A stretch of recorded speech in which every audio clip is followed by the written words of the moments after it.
Reclaim your confidence with STL Medical Weight Loss. Are you tired of endless dieting and minimal results at the gym? STL Medical Weight Loss offers a revolutionary program. With their highly effective injectable peptides, these medications have been approved by the FDA for weight loss, and you can lose 20 to 30 pounds in 90 days. Their telemedicine service delivers the medication right to your door, so you have privacy and convenience. Obesity rates are climbing in America. 1 in 2 Americans suffers from this problem. So call STL Medical Weight Loss at 636-628-6604 to book your consultation. And mention Tonja, and you will get $200 off your first 2 months. That's 636-628-6604 to book your first consultation. Mention my name, Tonja, and you will get $200 off your first 2 months. The website is stlmedweightloss.com. Hi, welcome to the show. This is One Day to Love. I'm Tonja Walker, and I'm very excited. This show is going to help me find the right person in my life. Therefore, it is going to help you. I can't wait. I can't wait to hear your stories. We have got so much great information and a lot of fun stories and fun celebrities and psychiatrists and authors and just so many great things that have to do with meeting yourself and being successful. So, you can't wait to hear this.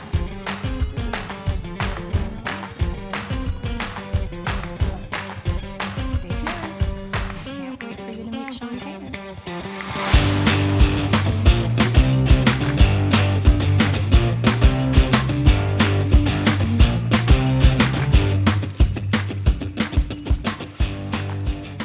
Welcome to One Date to Love. Today, my guest is Sean Kanan. Sean Kanan is on the Bold and the Beautiful. He had a series called Studio City. He's been on so many things, but my favorite new thing that he's doing is Way of the Cobra. It's an Audible book, and he wrote the book, and now it's Audible, just dropped, and I've been listening to it, and it's amazing. Now he's got this book, which is the new book, which I didn't know there was going to be a new book, so we have to talk about this one too.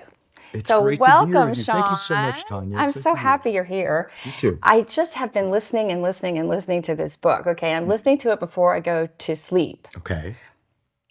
It's very inspiring. So when you're trying to sleep, the strength of your voice and the things we're supposed to do to live like a cobra, right, is not exactly conducive to sleeping. Right? I would agree with that. It's supposed, it gets you fired up. It gets you to start thinking about your goals, about the strategies you want to use to achieve them. So maybe in the morning. Maybe in the morning, but I can't lay in bed in the morning. But I love the things that you talk about, like the self-defense. You talk about self-defense, but you also talk about how to make things happen with people, how to get a communication going that's honest and good. You talk about different ways of determining whether somebody is an honest, good person, a person you want to be friends with, or whether this is a psychopath or a sociopath. Well, that's one chapter. I don't want to. I love that chapter. That's an interesting chapter. I love that chapter. There are a lot of people that can present some serious obstacles and challenges with their behavior, and it's important to be able to identify them. You know how many books are written about I was married to a narcissist? Probably a lot. So many. Yeah. So many. I mean, I've got women friends up one side and down the other that have had that problem. And they meet them and they're charming and they're wonderful. And then the next thing you know, they are not paying much attention to you, or they're not treating you. Because they're busy paying it to themselves. Yeah, they're not treating you right, and they're not taking into account your feelings or anything, really. I think one of the best ways to defend yourself against that is, one of the central things about the book is assuming responsibility for your life and cultivating self-awareness. And when you're in a really good place in your own life, you become more attuned to other people's behavior because you're in a place of strength and focus. And the other thing too is I'm a big proponent of the law of vibration. So you know about that? I'm Yeah, sure you do, yeah. right? Tell me. So, well, the law of vibration basically says that everything is energy and it gives off a vibration So at if the somebody makes your skin crawl, run. That's it. I mean, that's a really good defense mechanism we have. But we put out a vibration because thoughts and emotions and words give off a vibration and you attract what you put out. And if you're in a really good place where you're self-aware, you're confident, all of those great things, chances are that you're going to attract like people into your circle. Yeah. Yeah. I've always been really lucky to have really, Yeah. really good friends and long-time friends and people I can really That tells a lot count about a on. person. When someone has, longitudinal friends, lifelong friends, even from childhood, there's a reason why. Because there's something about them that is a good and decent and ethical person that allows them to maintain those long-term friendships. Yeah. But sometimes it's nice for me to see that in my own daughter. Yeah. She made friends at the Academy of Dramatic Arts, the American Academy, and all the people were European. All her best friends were European. She's been to Europe to visit them, and they've been over here to visit her every year, twice a year for the past 4 years. On some level, she must have gotten that from you. I mean, she must have seen that you've got these long-term friends and Yeah. recognized the importance of it. Friendship. Great, She really does. And it makes me You should be very proud of that. happy. I'm very Good. happy. Yeah, I'm happy about that. Her dad was like that too. Her dad was like that too. So you were married to somebody else, I was. kind of went south. It did.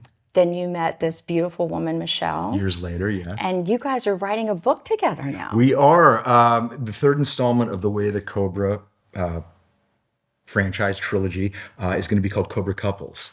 Oh, I can't wait to have her on the show. I've been dying to meet her. She's He talks amazing. about her all the time in this book that I've been listening to. He'll say, "Well, Michelle says this, and Michelle says that," and I'm like, "What man does that? I mean, men don't do that. They don't give her, pretty incredible. you give her credit a Well, lot, she's taught me a lot, and but they don't say that either." well, they should. They should. I know. And I just thought it was really interesting because, relationships are tough.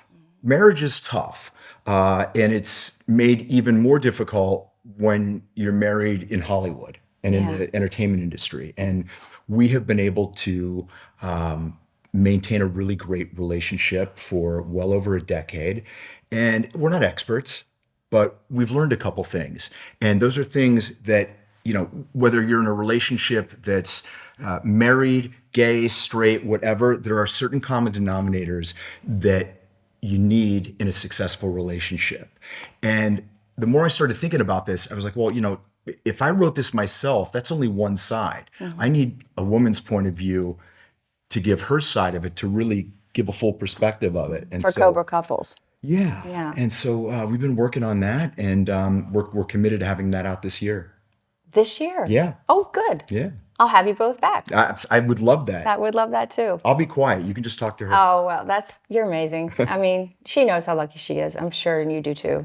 You're a really special couple. You really are. So what's this one?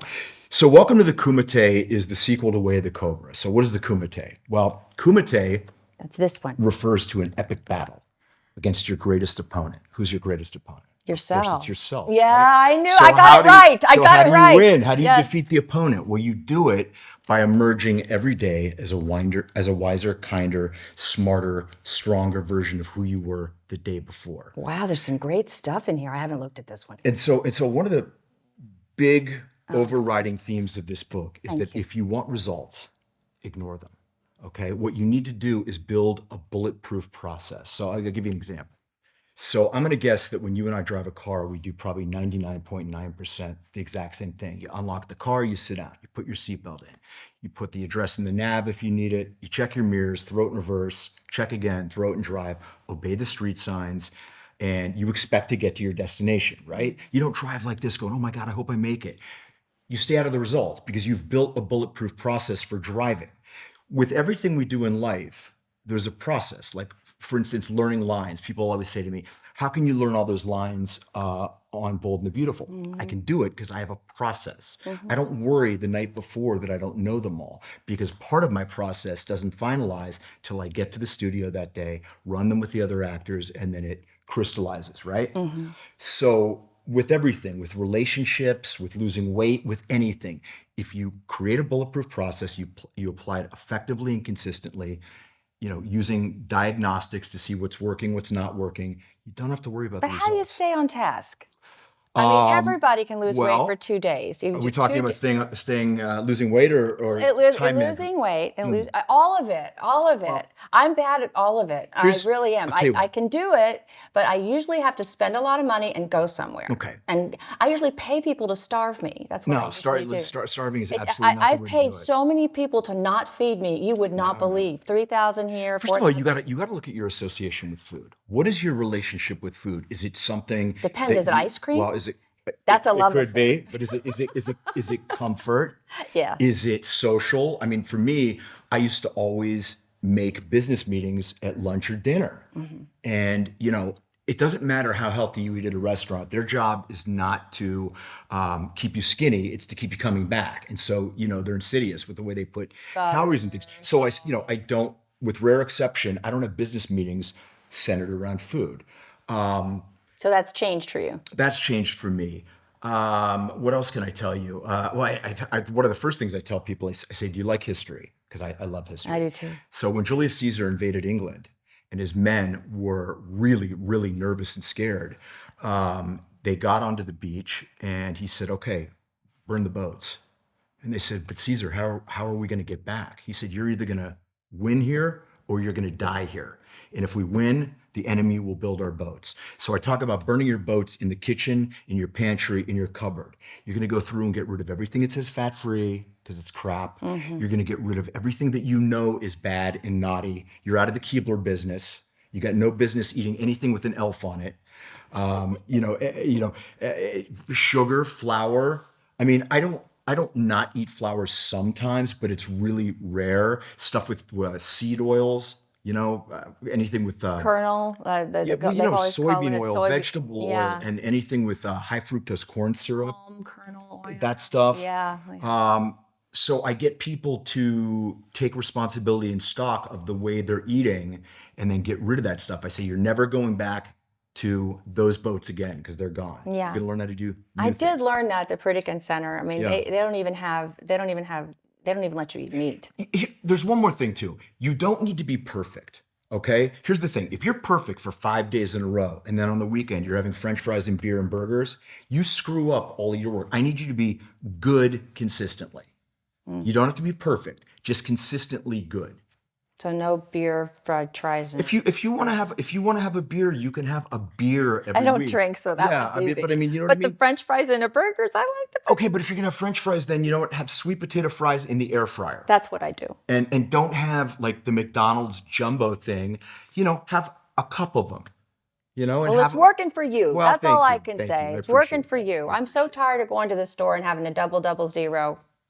No, wait a minute. Wait, I'm looking for the You time. shouldn't even be going to the store, and I'll tell you why. No, the shopping just for clothes. I had to for clothes. And I'm going through there, and it's double zero. Yeah. What? Is Yeah, that? that's tough. Is that a person that's invisible? Yeah, but double zero. here's the and thing. then there's 2s and 4s, and then there's no 10s. I'm a 10. There's no 10s. Now either everybody's a 10 and they're buying them, or they're not even putting them in the store. They're not. And It's terrible. Look, I mean, you have to find the weight that is comfortable for your body and not worry about what people's Instagram feeds and the covers of magazines, fitness magazines, most of the time, which are airbrushed. And it gives That's true. women and men a completely Unrealistic. distorted perception That's true. of what reality is. I mean, first and foremost, it's about being healthy. It's about being healthy and feeling good in clothes and feeling good naked. Yeah. Right? Yeah. Okay? Well, I feel good naked when the lights are down a little bit. Meryl Streep had this really wonderful line in this movie that she did with Alec Baldwin. Oh, when they were divorced and got married? Yeah. I just rewatched that. She said, turn the lights off. And he's like, why? She goes, I don't look like I used to. Turn the lights off. And it was so funny. It was so funny. I just love her. Did you see the Golden Globes the other day? I did not see, I saw clips of it from after. Yeah, it was really disappointing in a lot will but I was glad that Oppenheimer did well. I was too, because one of my friends who's in Studio City was an Oppenheimer. And so I was very... Who? Will Roberts, who played the Secretary of Defense, I believe. It was General somebody. I'm going to watch it but again. I'll look him up. He got this audition and didn't know what it was for. And they wouldn't tell him for a while. And then he got it. He's like, oh my God, I got a scene with Matt Damon and Gee, Merry Cillian Murphy. Christmas. Yeah, and I was Can like, you God, go, man. imagine? Oh. And he did a terrific job, and he's a fantastic actor. And I discovered him first in studios. They did not discover him. He was sorry. You found him. I love it. I found Zac Efron. Wow. I put him in the Derby Stallion. He had been on one tiny little part on Summerland, and I put him in the Derby Stallion, and he starred in the movie. That's fantastic. And he got High School Musical right after that. Yeah. It's funny when you've been doing this a long time, you see things in people, don't you? You do. Yeah. You do. It's nice. I think one of the biggest things is authenticity.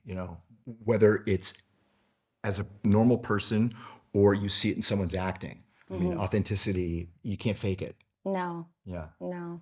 I've even met people who've been putting things up for me because I've been off the air. I've been off the air for a while. And they just keep putting things up, and sometimes I don't remember them. Yeah. And it's really funny. Somebody put something on one of the pages, and it was me on a show with Dick Clark.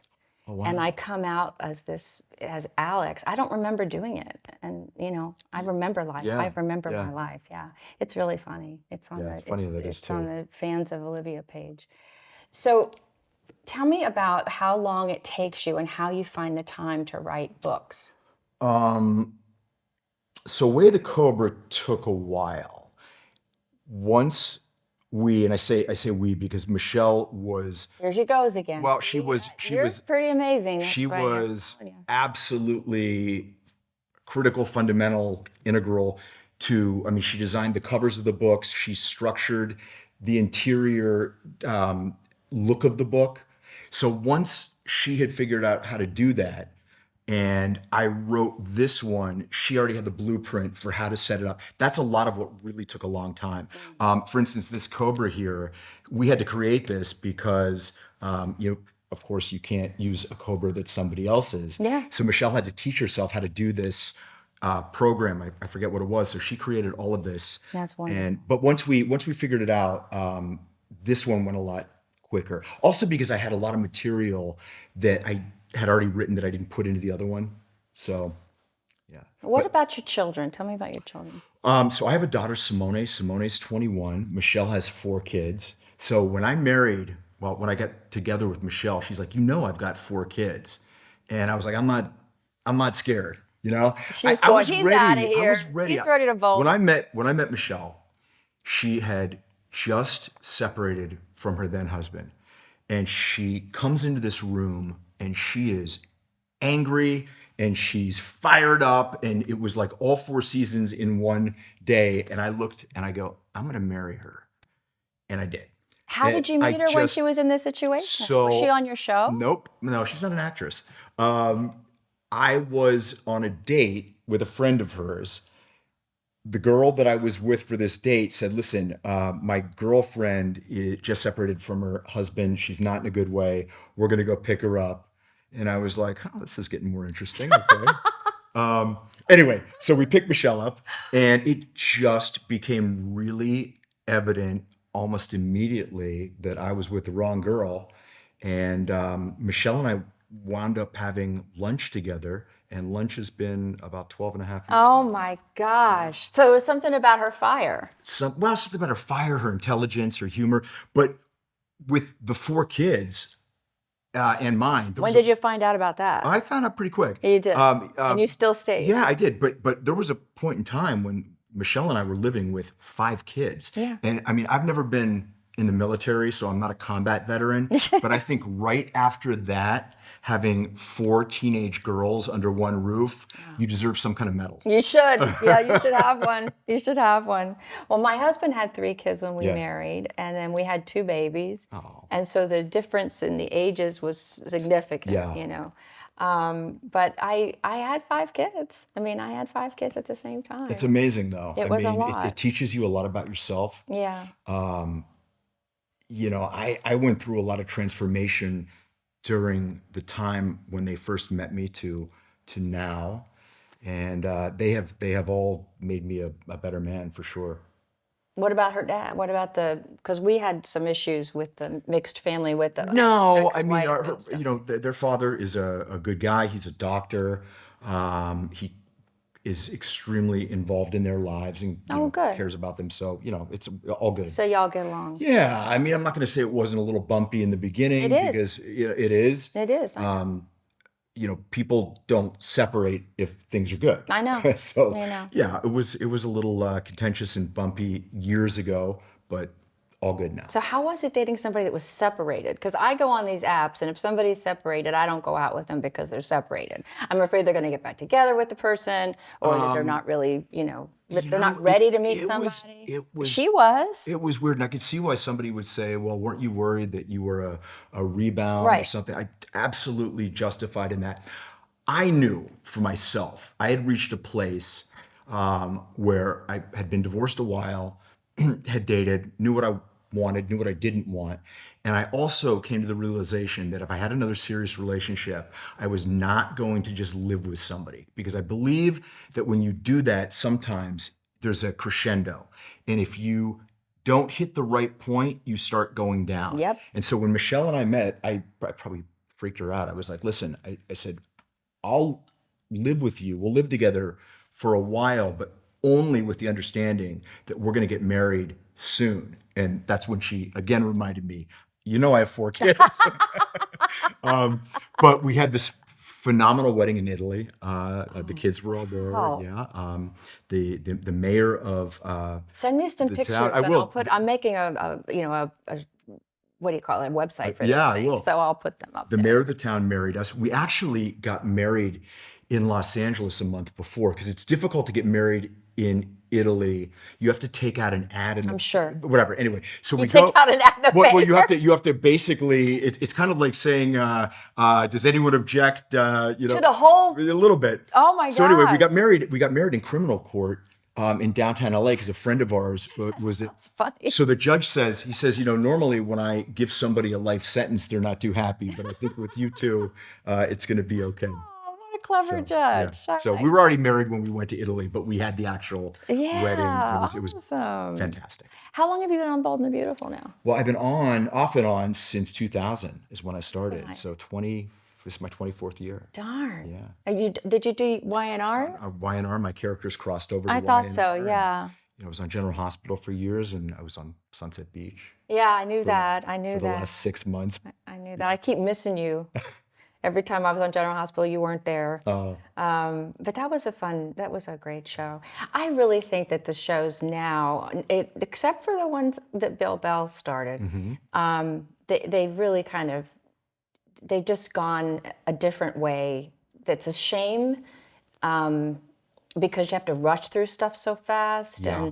and they're not giving contracts like they used to. So people leave out of the blue, and people at home go, "What happened to so and so?" And that's because they're not willing to pay them to stay. And it's really changed a lot. Except at nighttime, everything that's on at nighttime is a soap opera. Of course it is. Every single Everything is. thing. Oh, everything's, largely a soap opera. Even the war shows, even SWAT. You got to watch last week to find out who was going with who. You know, it's really. And who's the star of SWAT? Shamar Moore. I Who was, know. from That's why I YNR, so- mentioned that. Yeah. That's really interesting to me. FBI, all of them. They're some of them you can watch. You can watch them without knowing what happened last week. Some of them, but a lot of them you really can't. Right. Like Yellowstone, you really need to know what's going on. Right. I mean, so many shows are soap operas. Yeah. And so when they say that people lost interest in soap operas, no, they didn't. They just moved them to nighttime. I think the thing about soap operas is they have been on so much longer than any other nighttime shows. And people grow up having a relationship with the characters. And for some people, that's one of the most important relationships in their life. And they know that they can turn that TV on and they're going to see somebody that they have got a relationship with. And there's a stability in it. There's a dependability in it. Were you ever hooked on a soap? I was when I was younger. I used to watch Dynasty. I did too. Or But I watched Young and the Restless when it came on. There's this great monologue in Studio City, and Michelle wrote this one. And the producer of the fictitious show is in danger of getting the show canceled. Oh. And the guy from the network says, the soaps are dying. And she gives this great monologue where she goes, "I've heard that same old song for years. Let me tell you something. When my mother goes to the doctor, my show's on TV." She goes, "When they're standing in line at the supermarket, who are they looking at? Da, da, da, da." She goes, "It's dependable, it's countable, and people love it." And I was like, Michelle, for somebody that hasn't been in daytime, you've encapsulated one of the greatest things that makes soaps stay around, that people love them. And jail. Yeah. They watch you in They jail. watch in jail. Yeah, they Yes. send letters. Oh, trust me. Yeah. I get the bad Yes. letters from jail. I've gotten them too. And hospitals, but jail. I bet they're weirder for me. Well, mine are like, I'm getting out on such and such a day, you know. I love the way you ran the mob. Thought that was really great. Great way to kill Carla. Blah, blah, blah, you know. Oh, it's so funny. I really am grateful for all my fans, though, even the ones that are in jail. Yeah. Well, I can't wait to have you and Michelle back. It's been a joy. Everybody, wait for this. This is out now. That's out now on Amazon. It's out now. And But the Audible book that I'm listening to is very, very helpful. Audible, yeah. Way of the Cobra on Audible. It's fantastic. And you're fabulous at that. Thank you very much. So, and Bold and Beautiful, make sure you watch them on that too. Yeah. And anything else that you're doing, we'll make sure to tune. I appreciate that. Thank you so much. This was so nice to finally sit down with you and get to know each other better. Yeah, absolutely. You know a lot of my friends. Yeah. I think that's wonderful. We'll be right back.